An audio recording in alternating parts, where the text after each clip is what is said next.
Hello everyone, अस्सलाम वालेकुम। उम्मीद है आप सब ठीक होंगे।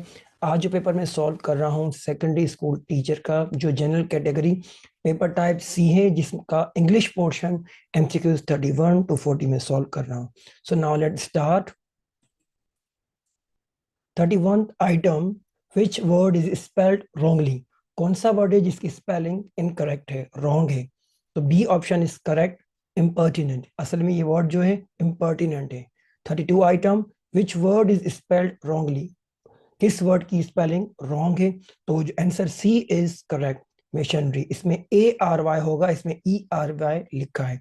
33 item, which of the following is an infinitive. Quickly, under, to run, loudly. वो वर्ड जो टू फॉर्म ऑफ वर्ब होता है उसको हम इन्फिनेटिव कहते हैं। तो correct option is C, to run. 34th item, choose the correct sentence. इसका जो करेक्ट ऑप्शन होगा, she has been living here for 2 years।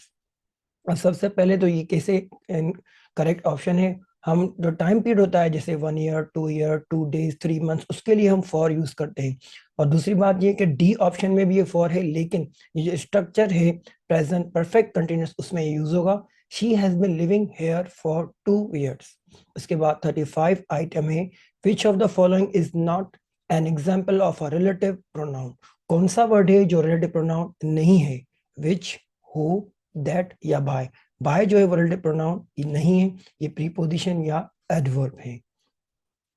36 item, identify the correct sentence that uses the correct article. अब इसमें कौन सा sentence है जिसमें correct article use हुआ है? अब देखें, D option is correct, an elephant is the largest land animal. अब ये क्यों है? पहले सेंटेंस में लिखा हुआ है अ लार्जेस्ट, फिर द लार्जेस्ट, और थर्ड में एन लार्जेस्ट, और फोर्थ में द लार्जेस्ट। अ लार्जेस्ट तो इनकरेक्ट है, ठीक है। उसके बाद है द लार्जेस्ट, ये करेक्ट है, लेकिन इसमें स्टार्ट में अ एलिफेंट है, अ एलिफेंट नहीं होगा, ये एन एलिफेंट होगा, इसीलिए ये भी इनकरेक्ट है। अब थर्ड में दोबारा अ एलिफेंट है, तो ये इन एन एलिफेंट होगा, तो ये वैसे ही इनकरेक्ट है। और एन लार्जेस्ट भी नहीं होगा, द लार्जेस्ट होगा।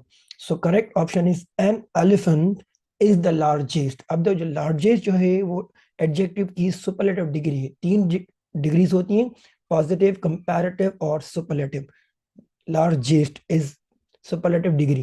तो जब भी हम सुपरलेटिव डिग्री यूज करेंगे उससे पहले हम द यूज करेंगे, तो इसीलिए option D is correct, an elephant is the largest land animal. 37 item, meaning of the idiom phrase take up the hatchet. इसका जो करेक्ट ऑप्शन है वो है डी, प्रिपेयर फॉर और go to war. Number 38 item, you don't need to wind this watch. इसको आपको passive voice करना है, ये एक्टिव वॉइस है। जो करेक्ट ऑप्शन है वो है A, this watch need not to be wound.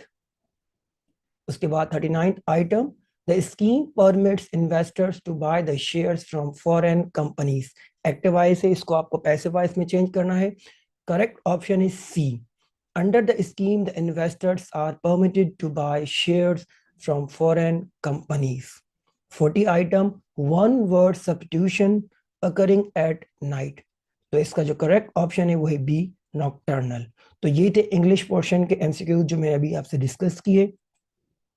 अब जो कल पेपर हुआ था परसों और जो आज हुआ है 17 फेब को, तो अकॉर्डिंग टू दैट मैंने जो टॉपिक्स ये फाइनलाइज किए हैं कि आपको कौन कौन से टॉपिक्स पढ़ने चाहिए। पार्ट्स ऑफ स्पीच स्पेशली आप, उसके बाद है tenses, active and passive voice, direct and indirect speech means reported speech. Active passive voice और डायरेक्ट इनडायरेक्ट बहुत इंपॉर्टेंट है। उसके बाद है सब्जेक्ट वर्ब एग्रीमेंट, ये कल के पेपर में था। वन वर्ड सब्स्टिट्यूशन, ये डेली पेपर में आता है। अगर आपको डिफिकल्टी हो, अगर आपको लिस्ट चाहिए, तो आप मुझे कमेंट कर सकते हैं इस वीडियो के कमेंट सेक्शन में। उसके बाद है types of sentences, simple, compound and complex. तो जो टाइप्स ऑफ सेंटेंसेस है वो भी आपको करने हैं, प्रैक्टिस करनी है। उसके बाद सिनोनिम, एंटोनिम्स, ये भी डेली पेपर में आते हैं। आर्टिकल्स आज के पेपर में आए, स्पेलिंग्स डे 1 से हर पेपर में आ रहे हैं। उसके बाद इन्फिनेटिव एंड जेरेंड, आज के पेपर में इन्फिनेटिव आया है, तो आई होप सो कल के पेपर में जेरेंड भी होगा। उसके बाद इडियम से। तो ये वो टॉपिक्स हैं जो आज तक अभी तक जितने पेपर हैं उसमें आया है। आप प्रैक्टिस करें। अगर आपको कोई भी डिफिकल्टी हो तो आप मुझे कमेंट कर सकते हैं। अगर आपको ये वीडियो पसंद आई हो तो प्लीज़ हमारा चैनल सब्सक्राइब करना ना भूलिएगा। हमें कमेंट करके बताइएगा कि ये वीडियो आपको कैसे लगी। अपना ख्याल रखें। अल्लाह हाफिज़।